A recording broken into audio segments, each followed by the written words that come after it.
ఏ ఏ అవస్థలలో ఏ ఏ శుభాశుభ మంచి చెడు కర్మలను చేస్తాడో ఆయా అవస్థలలో ఆయా ఫలాలను జన్మ జన్మలలోనూ అనుభవిస్తాడు. తప్పదు. ఈ మాటలను భీష్మ పితామహుడు చెప్పాడు. ఇవి మనకు అనుశాసన పర్వంలో కనిపిస్తాయి.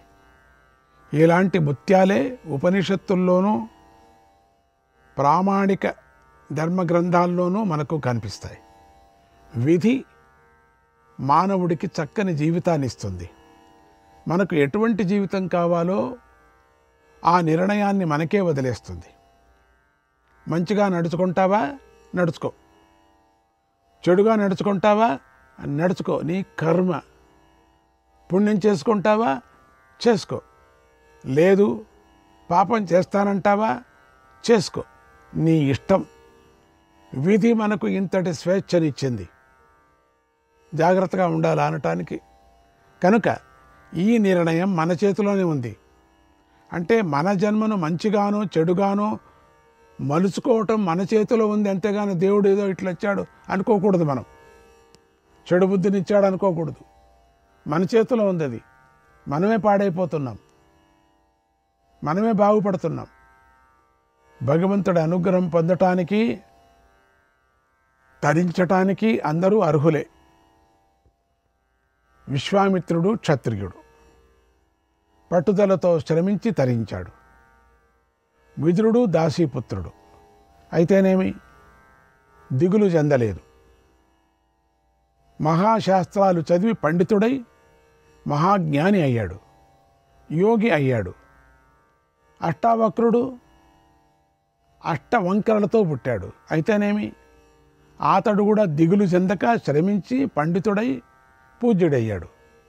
తర్వాత తన వంకరలు సరిచేసుకొని పరిపూర్ణుడయ్యాడు. అష్టావక్రుడు 8 వక్రాలతో పుడతాడు.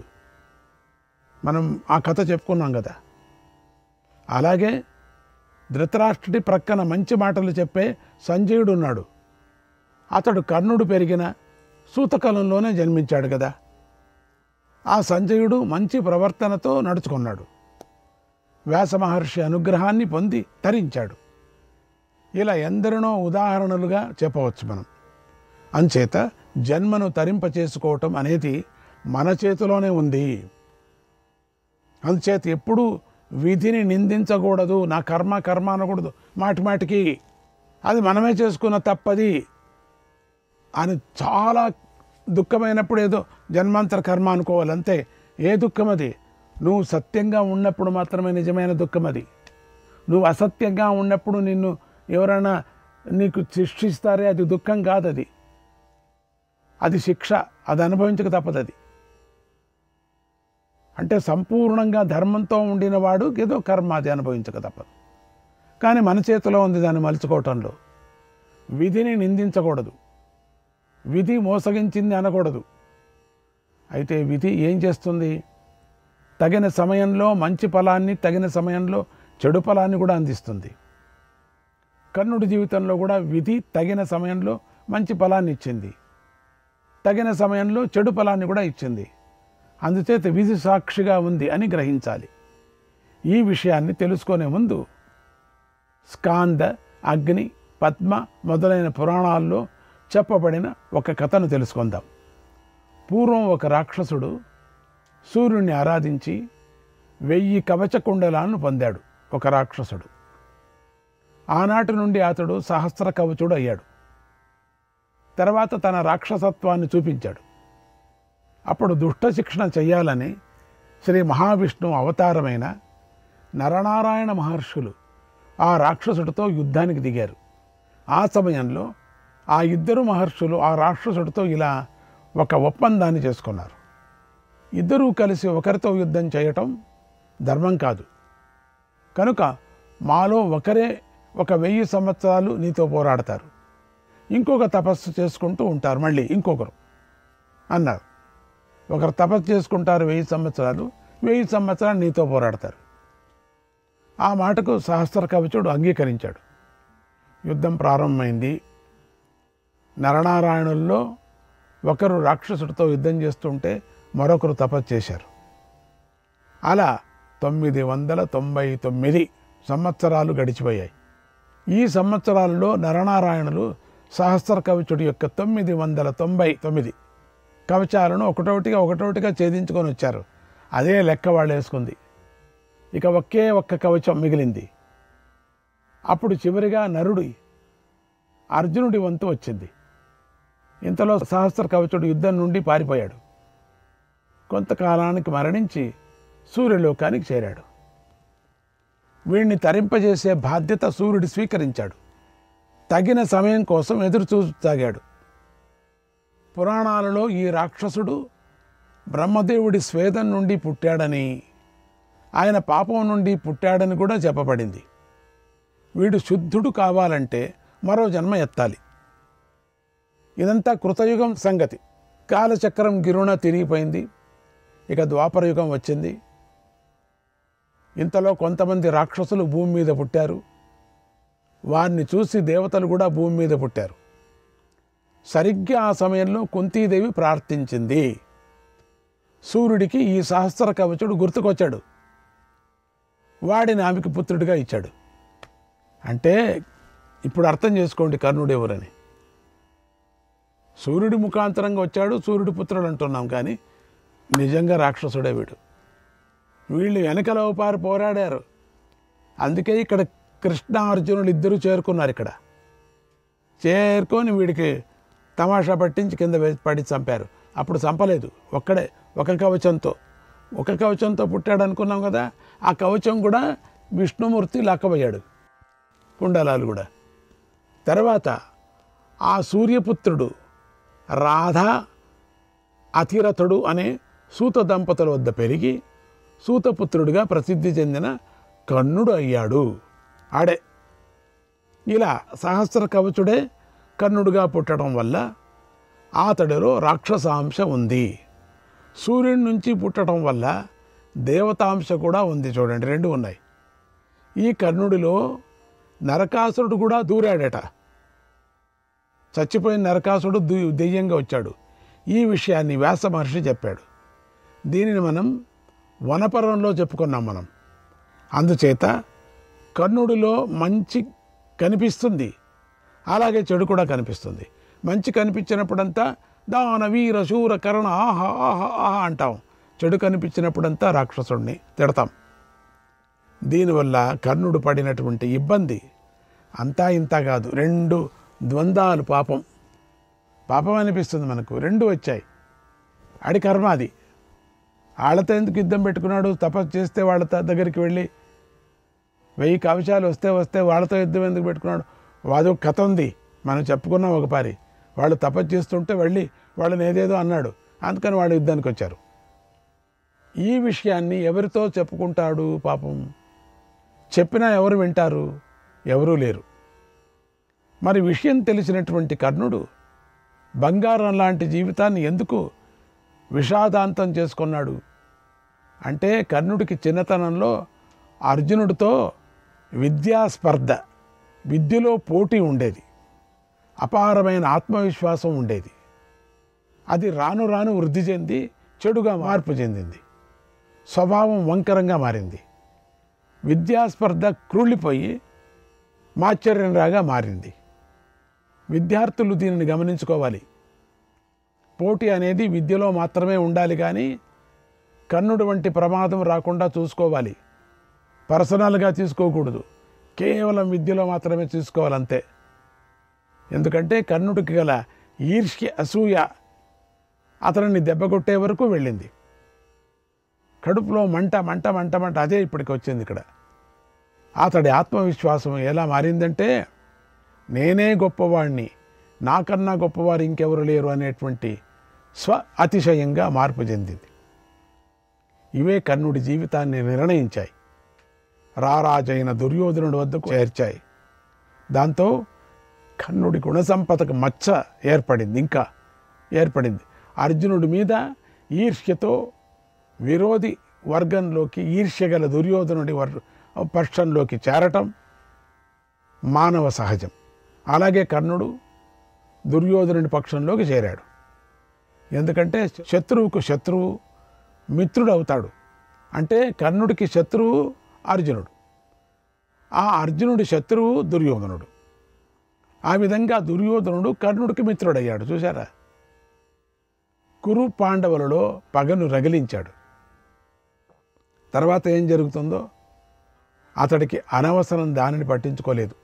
తన మాత్సర్యాన్ని, స్వాతిశయ తత్వాలను ప్రదర్శించుకోవటానికి మొదటిగా అస్త్ర విద్య ప్రదర్శనం కర్ణుడికి బాగా ఉపయోగపడింది.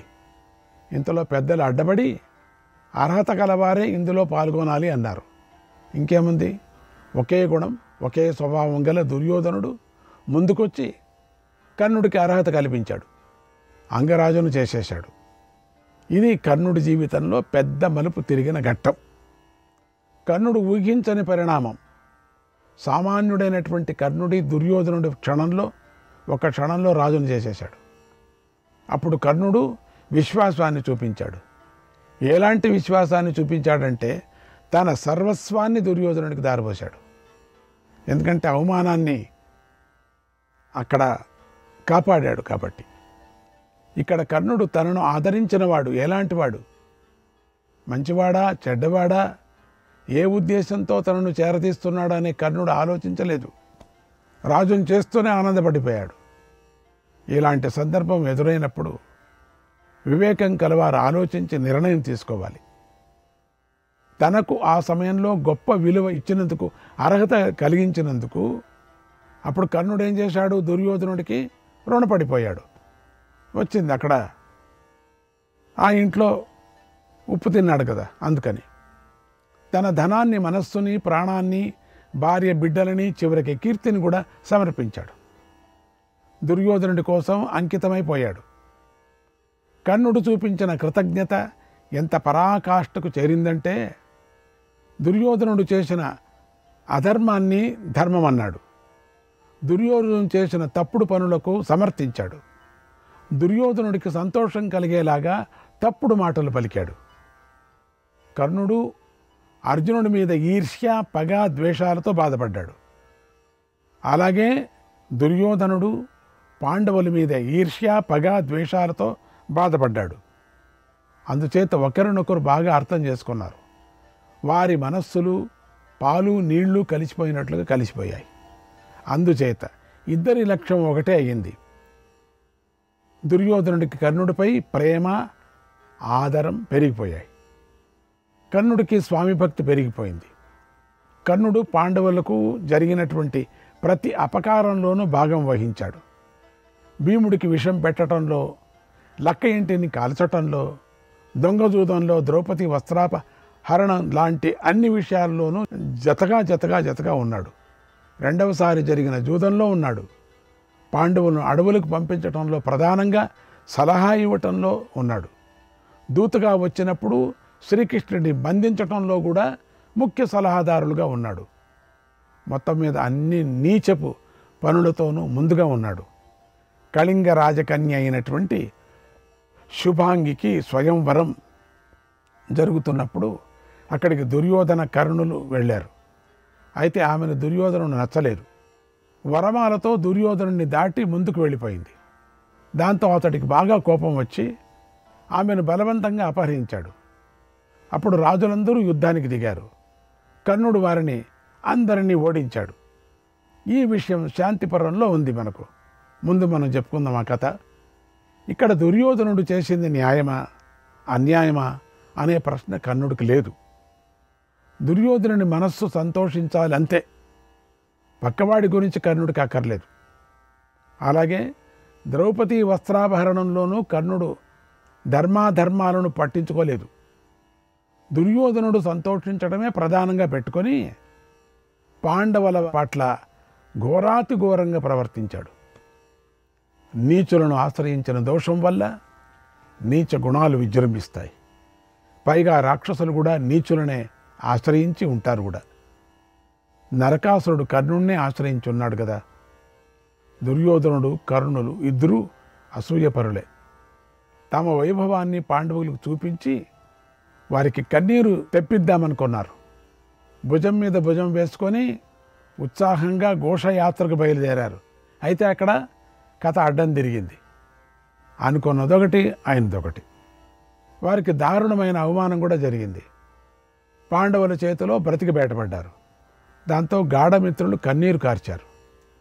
ఉత్తర గోగ్రహణంలో కూడా అయితే కర్ణుడు చేసిన ఆర్భాటం అంతా ఇంత కాదు. మొదటిగా పారిపోయిన వాడు ఒక సోదరుని కూడా కోల్పోయాడు. ఇలా అపజయాలు పాలవుతున్న కర్ణుడి పరాక్రమాన్ని చూసి దుర్యోధనుడు సందేహించాడు. అప్పుడే కొంచెం సందేహం వచ్చింది, ఎందుకు ఇటు మాటిమాటికి పారిపోతున్నాడు అని.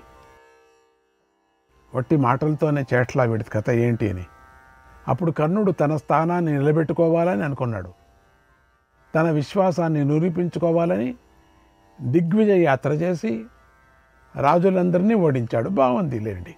దాంతో దుర్యోధనుడు కర్ణుడిని ఇంకా సందేహించలే, ఇక వద్దులే అనుకున్నాడు. ఏదో వచ్చింది, ఎందుకు ఎప్పుడు 2 మాటలు పారిపోయినప్పుడు అనిపించింది.